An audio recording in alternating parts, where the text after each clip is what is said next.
Dear students, अस्सलाम वालेकुम। Formal method के इस टॉपिक में मैं आपको वेलकम कहता हूं। इस टॉपिक में हम एक और केस स्टडी देखेंगे प्रोसेस मैनेजमेंट सिस्टम के नाम से। अब प्रोसेस मैनेजमेंट सिस्टम जो है बेसिकली ये हमारे पास आप कह लें कि एक छोटा सा सिस्टम है जो कि क्या करता है कि हमारे पास जो मल्टीटास्किंग ऑपरेटिंग सिस्टम्स होते हैं उनके अंदर प्रोसेस जो होते हैं उनको ट्रैक करता है। कोई भी जो हमारे पास प्रोसेस होता है उसको हम आइडेंटिफाई कैसे करते हैं? Using a unique process identification number. मतलब क्या है कि हर प्रोसेस जो है उसको एक पीआईडी या प्रोसेस आइडेंटिफिकेशन नंबर हम असाइन कर देते हैं। उसके बाद हमारे पास क्या होता है कि जो प्रोसेस होते हैं उनको डिस्पैच करने के लिए या उनको एग्जीक्यूट करवाने के लिए हम जो पॉलिसी यूज करेंगे वो क्या करेंगे? First in first out. यानी जो प्रोसेस जो है वो पहले हमारे पास आया वो पहले प्रोसेसर के पास जाएगा। तो ये बेसिकली हमारे पास क्या है, उसकी एक स्टेट डायग्राम है। ये मैं थोड़ी सी एक्सप्लेन कर देता हूँ। जैसे ही कोई नया प्रोसेस एडमिट होता है तो वो हमारे पास एक रेडी क्यू के अंदर आ जाता है या रेडी स्टेट में हमारे पास आ जाता है। जितने प्रोसेस हमारे पास रेडी स्टेट के अंदर होते हैं उनमें से हम क्या करते हैं कि पहला प्रोसेस पिक करते हैं और उसको डिस्पैच कर देते हैं प्रोसेसर के अंदर। तो बेसिकली डिस्पैच का यहाँ पे क्या मतलब है कि आप रेडी स्टेट से एक प्रोसेस पिक करेंगे और प्रोसेसर को असाइन कर देंगे। अब यहाँ पे वो प्रोसेसर के अंदर वो एग्जीक्यूट होगा। अब यहाँ पे तीन कंडीशंस हो सकती हैं। एक कंडीशन तो ये है कि उसने जो टास्क पर कंप्लीट करना था उसने कर लिया। तो ऐसे प्रोसेस जिन्होंने अपना टास्क कंप्लीट कर लिया उनको हम टर्मिनेट कर देंगे और वो टर्मिनेशन वाली क्यू के अंदर चले जाएंगे। फिर बाजू का ऐसा होता है कि जो प्रोसेस एग्जीक्यूट हो रहा है उसकी टाइम स्लॉट जो है वो ओवर हो जाती है। तो उन प्रोसेस को हम दोबारा से रेडी वाली जो क्यू है उसके अंदर लेके आ जाएंगे। फिर हमारे पास बाजू औकात ये होता है कि जो प्रोसेस एग्जीक्यूट हो रहा है उसको वेट करना पड़ता है किसी इंटरप्ट का या किसी इवेंट का। फॉर एग्जांपल एक प्रोसेस एग्जीक्यूट हो रहा है और उसको वेट करना पड़ गया यूजर की इनपुट का। तो ऐसे प्रोसेस जो होते हैं उनको हम क्या करते हैं कि उनको भी प्रोसेसर से रिमूव कर देते हैं और उनको ब्लॉक वाली क्यू के अंदर हम ले आते हैं। तो ब्लॉक वाली क्यू के अंदर हमारे पास वो तमाम प्रोसेसेस होंगे जिनका कि स्टेटस करंटली ब्लॉक है। फिर इन प्रोसेस को जब दोबारा से हमने प्रोसेसर के अंदर लाना है तो डायरेक्टली हम नहीं लाएंगे, बल्कि हम ये करेंगे कि पहले इनका ब्लॉक स्टेटस जो है वो खत्म करेंगे। इनको हम वेट करेंगे, इनका स्टेटस दोबारा से रेडी होगा और ये रेडी क्यू के अंदर आएंगे और यहाँ से फिर ये क्या है कि अपनी बारी पे दोबारा प्रोसेसर को असाइन किए जाएंगे। अब इसमें अगर आप देखें तो यहाँ पे हमारे पास इसकी यूएमएल रिप्रेजेंटेशन है। उसमें हमने इस सारे सिस्टम को जो मॉडल किया है वो किया है यूजिंग प्रोसेस मैनेजमेंट क्लास। इसमें हमारे पास दो डेटा मेंबर्स हैं, एक रनिंग और एक वेटिंग। रनिंग जो है बेसिकली इसकी टाइप एक स्ट्रिंग है और ये शो करता है उस प्रोसेस को जो कि उस प्रोसेस की आईडी को जो कि करंटली इस वक्त प्रोसेसर के अंदर रन कर रहा है। हम ये सपोज कर रहे हैं कि प्रोसेसर के अंदर एट द सेम टाइम एक ही प्रोसेस जो है वो रनिंग स्टेट में होगा, ये एक ही प्रोसेस रन कर रहा होगा।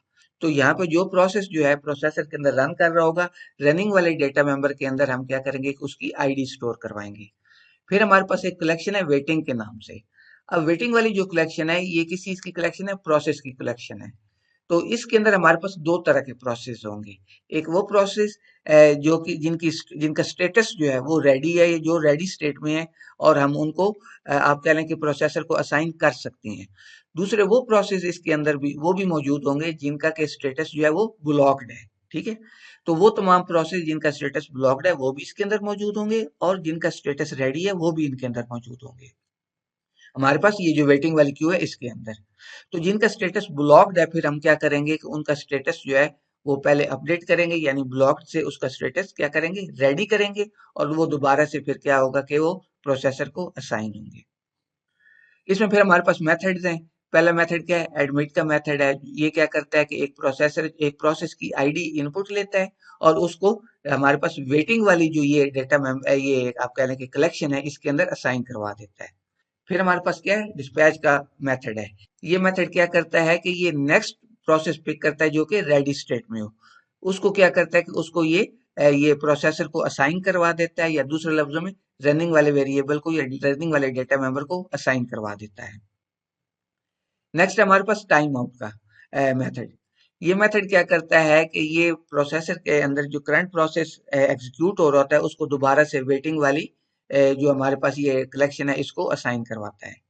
फिर उसके बाद हमारे पास ब्लॉक वाला मेथड है। ये भी यही करता है कि जो प्रोसेस जो है इस वक्त हमारे पास प्रोसेसर के अंदर एग्जीक्यूट हो रहा होता है, या दूसरे लफ्जों में जो प्रोसेस इस रनिंग वाले जिस प्रोसेस का आईडी इस रनिंग वाले डेटा मेंबर को असाइन होता है, इसको यहाँ से रिमूव करता है और वेटिंग वाले क्यू के अंदर ही दोबारा से असाइन करवाता है। डिफरेंस सिर्फ ये है कि ये जो टाइम आउट वाला हमारे पास मेथड है, ये उसका स्टेटस जो है वो रेडी सेट करता है, जबकि ब्लॉक वाला जो है ये उसका स्टेटस क्या सेट करता है, ब्लॉक सेट करता है। नेक्स्ट हमारे पास क्या है, वेकअप का मेथड। इसको हम एक प्रोसेस का आईडी देते हैं और ये उस प्रोसेस का जो स्टेटस है उसको ब्लॉक स्टेटस से रेडी स्टेटस में कन्वर्ट करता है और दोबारा से हमारे पास वेटिंग वाली क्यू को असाइन करवा देता है। तो दूसरे लफ्जों में ये क्या करता है कि हमारे पास यहाँ पे जितने भी ब्लॉक वाले प्रोसेस होते हैं उनमें से जिस प्रोसेस का हम आईडी प्रोवाइड करेंगे उस प्रोसेस का स्टेटस जो है वो ब्लॉक्ड से रेडी स्टेटस कर देता है और दोबारा से उसको वेटिंग क्यू को असाइन करवा देता है। फिर हमारे पास टर्मिनेट है। ये सिंपली क्या करता है कि जो प्रोसेस होता है उसको रनिंग वाली जो हमारे पास डेटा मेंबर है उससे रिमूव करवाता है, या दूसरे लफ्जों में उस प्रोसेस को प्रोसेसर से आउट करवा देता है। अब ये हमारे पास प्रोसेस वाली आप कह लें कि टाइप है। उसके अंदर हमारे पास दो डेटा मेंबर्स हैं, एक आईडी, इसकी टाइप स्ट्रिंग है, और दूसरा स्टेटस, इसका टाइप स्टेटस है। और स्टेटस जो है उसको हम एज एन्यूमरेशन जो है मॉडल कर रहे हैं, और उसमें हमारे पास दो वैल्यूज हैं, रेडी और ब्लॉक। तो अब ये हमारे पास उसकी फॉर्मल स्पेसिफिकेशन है। उसमें हमारे पास हमने टाइप्स क्लॉज यूज की है। सबसे पहले हमने स्ट्रिंग डिफाइन की है और उसकी हमारे पास टाइप क्या है, वो करेक्टर की आप कह लें कि सीक्वेंस है। फिर हमने स्टेटस वाली एन्यूमरेशन डिफाइन की है और कोट वैल्यू टाइप्स के थ्रू हमने उसकी दो वैल्यूज बताई हैं, कौन कौन सी, रेडी और ब्लॉक्ड। उसके बाद फिर हमने क्या किया है कि प्रोसेस के नाम से एक कंपोजिट ऑब्जेक्ट बनाया है और उसमें हमारे पास फील्ड कौन सी हैं, आईडी, और उसकी टाइप क्या, स्ट्रिंग, जो हम ये ऊपर डिफाइन करके आए हैं, और स्टेटस, और इसको भी हम ऊपर डिफाइन करके आ चुके हैं। फिर जो हमारे पास ये प्रोसेस मैनेजमेंट वाली टाइप थी, इसको हमने मॉडल किया यूजिंग स्टेट क्लॉज। तो यहाँ पे हमने क्या किया है कि उसके अंदर पहला डेटा मेंबर डिफाइन किया रनिंग के नाम से, और इसकी टाइप क्या है, स्ट्रिंग। एक चीज यहाँ पे आप नोट करें तो हमने स्ट्रिंग के इर्द गिर्द कोट ये स्क्वायर ब्रैकेट्स लगाई हैं। इसका क्या मतलब है कि ये जो हमारे पास रनिंग वाला मेंबर है इसको नील वैल्यू भी असाइन की जा सकती है। उसके बाद फिर हमने एक कलेक्शन बनाई है वेटिंग के नाम से, और इसकी टाइप ये बेसिकली क्या है, ये एक सीक्वेंस है। किस चीज की सीक्वेंस है, प्रोसेस की सीक्वेंस है। अब हम क्या कर रहे हैं कि इनवेरिएंट्स डिफाइन कर रहे हैं। इनवेरिएंट्स हम कैसे डिफाइन कर रहे हैं, हमने क्या किया कि मेक का फंक्शन यूज किया और यहाँ पे अपने अपनी ये प्रोसेस मैनेजमेंट वाली टाइप बताई और उसके डेटा मेंबर्स बता दिए। तो अब यहाँ पे हम जो ये इन्वेरिएंट डिफाइन कर रहे हैं, ये बेसिकली हम दो दो इन्वेरिएंट्स आप कह लें कि डिफाइन कर रहे हैं।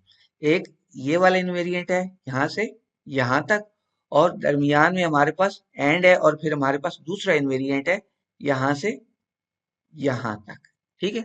तो पहली कंडीशन हमें क्या बता रही है कि हमारे पास ये जो रनिंग वाला डेटा मेंबर है, या तो ये नील होगा यानी प्रोसेसर के अंदर कोई प्रोसेस नहीं होगा, या अगर कोई प्रोसेस हुआ भी तो उस प्रोसेस की जो आईडी होगी उस आईडी से उस आईडी जैसा कोई और प्रोसेस आप कह लें कि वेटिंग वाली क्यू में नहीं होगा। यानी ऐसा नहीं होगा कि एक प्रोसेस जो है वो रनिंग में भी है और एक दूसरा प्रोसेस वेटिंग में भी है और दोनों की आईडीज जो है वो सेम हो जाएं। यानी सेम आईडी से कोई भी एक प्रोसेस जो है वो दो जगह पे मौजूद नहीं होगा। तो इसको हमने मॉडल कैसे किया है, running run is equal to nil, और ये रन किस चीज को शो कर रहा है, यहाँ पे ये जो रनिंग वाला हमारा डेटा मेंबर है, कि या तो ये नील होगा यानी इस वक्त प्रोसेसर के अंदर कोई प्रोसेस नहीं है, या there does not exist I, और ये मेंबर किसका है, वेटिंग वाले जो हमारे सीक्वेंस है उसकी इंडेक्सेस का, और उस इंडेक्स को फिर हमने यूज करते हुए तमाम प्रोसेस जो है उनकी आईडी ली है, और हम कह रहे हैं कि वो आईडी जो है वो रन वाले जो हमारे पास आप कह लें कि डेटा मेंबर है इसके अंदर जो आईडी स्टोर है उस जैसी आईडी नहीं होनी चाहिए। देखिए हम यहाँ कह रहे हैं there does not exist I, यानी कोई भी एक आई जो है, या दूसरे लफ्जों में कोई भी एक प्रोसेस जो है वो ऐसा नहीं होना चाहिए जो कि रनिंग में हो और उसकी जो आईडी है उस आईडी के नाम से एक और प्रोसेस जो है वो वेटिंग स्टेट में मौजूद हो। तो बेसिकली हम यहाँ पे इंश्योर ये कर रहे हैं कि एक तो प्रोसेसर के अंदर कोई प्रोसेस एग्जीक्यूट ना हो रहा हो, और अगर प्रोसेसर के अंदर कोई प्रोसेस एग्जीक्यूट हो रहा है तो उसकी आईडी वाला कोई और प्रोसेस जो है वो वेटिंग वाली जो क्यू है उसके अंदर नहीं होना चाहिए। और दूसरी कंडीशन हम क्या बता रहे हैं कि for all I J element of indexes of weight I not equal to j implies weight I of id not equal to weight j of id। देखें यहाँ पे हम ये बेसिकली कहना ये चाह रहे हैं कि जो हमारे पास वेटिंग वाली आप कह लें कि जो क्यू है उसके अंदर कोई से भी दो प्रोसेस जो हैं उनका आईडी सेम नहीं होना चाहिए। आई और ये हम क्या कह रहे हैं, ये इंडेक्सेस हैं। किस चीज के इंडेक्सेस हैं? वेट के अंदर हमारे पास जो आप कह लें कि एलिमेंट्स हैं, और वेटिंग वाली हमारी जो सीक्वेंस है उसके अंदर हमारे एलिमेंट्स कौन से हैं? बेसिकली प्रोसेस ही है ना। तो आप कर क्या रहे हैं कि दो प्रोसेस के इंडेक्सेस ले रहे हैं। अगर तो वो इंडेक्सेस जो हैं वो आपस में इक्वल नहीं है तो इसका मतलब है कि उन इंडेक्सेस के ऊपर जो एलिमेंट्स पड़े हैं उनकी आईडी भी आपस में इक्वल नहीं होने चाहिए। और इनिशियली हम क्या कह रहे हैं कि हमारे पास रनिंग भी जो है वो नील होनी चाहिए और वेटिंग वाली क्यू जो है वो भी एम्प्टी होनी चाहिए। और ये इनिशियली मैं क्यों कह रहा हूँ, क्योंकि हमने इनिट के थ्रू इस प्रोसेस मैनेजमेंट वाली जो हमारे टाइप थी या जो क्लास थी उसको हमने आप कह लें कि इनिशियलाइज किया। और इनिशियलाइज हमने कैसे किया है कि हम रनिंग को भी कह रहे हैं कि वो भी नील हो और वेटिंग वाली कलेक्शन भी हमारी नील हो। फिर हमारे पास एक मेथड है फाइंड पोजीशन के नाम से। इसको हम क्या करेंगे कि इसको हम एक प्रोसेस की एक सीक्वेंस इनपुट देंगे और साथ एक आईडी प्रोसेस का, यानी किसी प्रोसेस का आईडी इनपुट देंगे। ये हमें बताएगा कि उस सीक्वेंस के अंदर उस आईडी वाला जो प्रोसेस है उसकी करंट पोजीशन क्या है।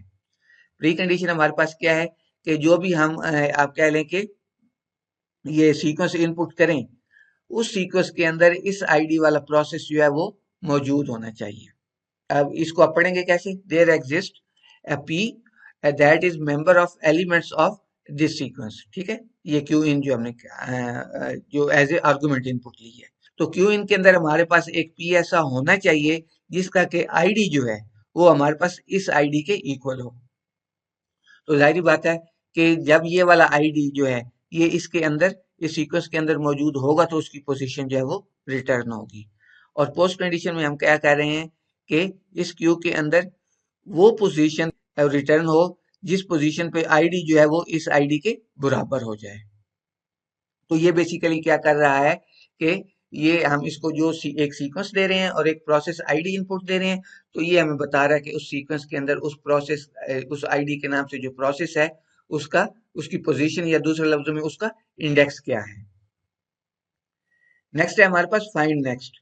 फाइंड नेक्स्ट क्या करता है कि ये हम इसको हम एक सीक्वेंस जो है वो इनपुट देते हैं और ये हमें बताता है कि इसके अंदर कौन नेक्स्ट प्रोसेस कौन सा है जो कि रेडी स्टेट में है। बेसिकली ये फाइंड नेक्स्ट का जो फंक्शन है ये हम यूज करेंगे किसी भी प्रोसेस को सिलेक्ट करने के लिए ताकि उसको हम प्रोसेसर को असाइन कर सकें या उसको डिस्पैच कर सकें। तो ये जो फाइंड नेक्स्ट का मेथड है ये करता क्या है, इसको हम एक सीक्वेंस इनपुट देते हैं और ये हमें एक प्रोसेस जो है उसकी पोजीशन रिटर्न कर देता है।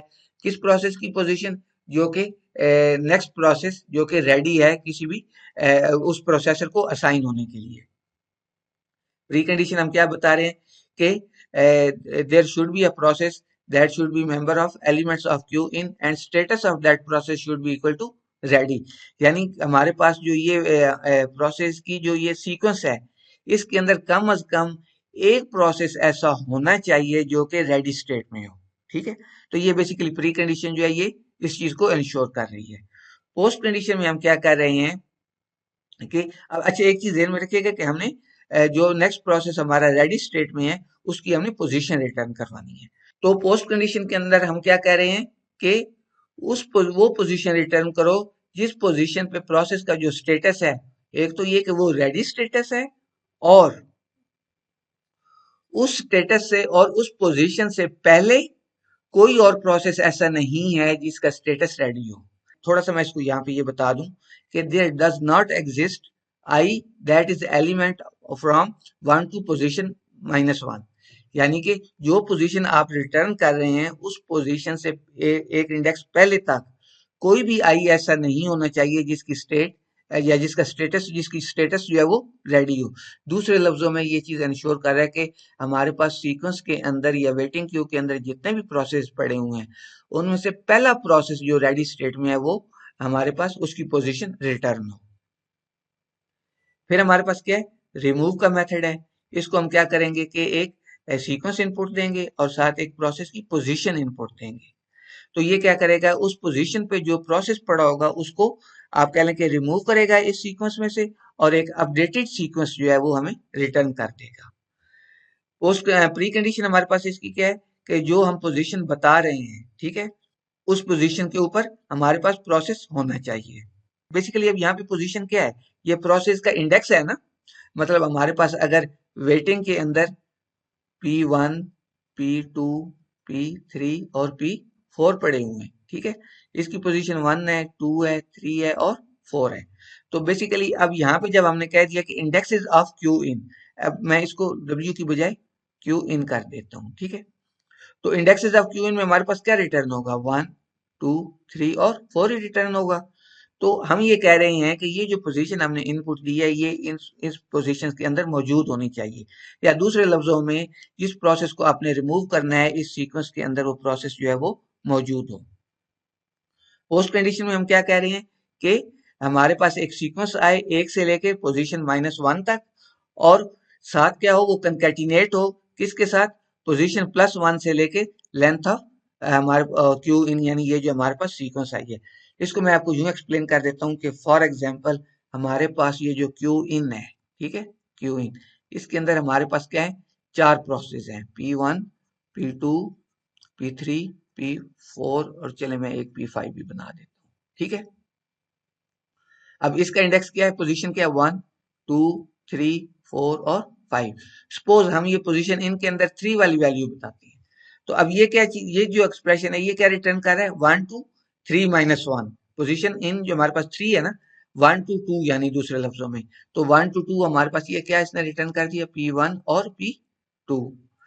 और साथ ये कंकैटिनेट होगा किस चीज के साथ, के पोजीशन इन +1, पोजीशन इन में हमारे पास 3 था, तो वो हमारे पास +1 से क्या होगा 4, तो ये हमारे पास P4 आएगा। और लेंथ ऑफ क्यू इन, इसकी कुल लेंथ हमारे पास कितनी है 5, तो 4 से 5 हमारे पास ये आ जाएंगे, और ये हमारे पास सीक्वेंस है, ठीक है। सॉरी ये इसको, ये सीक्वेंस था, मैं इसको गलती से सेट के तौर पर मॉडल कर गया। इन चीजों का आपने ख्याल रखना है, ठीक हो गया जी। तो अब होगा क्या कि जब ये दोनों कंकैटिनेट होंगी तो हमारे पास क्या आ जाएगा, नई सीक्वेंस आ जाएगी, P1, P2, P4 और P5। तो वो जो P3 था बेसिकली वो रिमूव हो गया।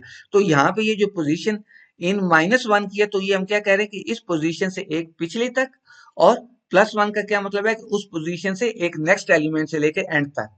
तो जो हम पोजीशन बताएंगे इस पोजीशन इन के अंदर, वो वाला जो हमारे उस इंडेक्स पे जो एलिमेंट पड़ा होगा बेसिकली वो रिमूव हो चुका होगा। तो मुझे उम्मीद है कि इन कंसेप्ट की आपको समझ आ गई होगी। अल्लाह हाफिज।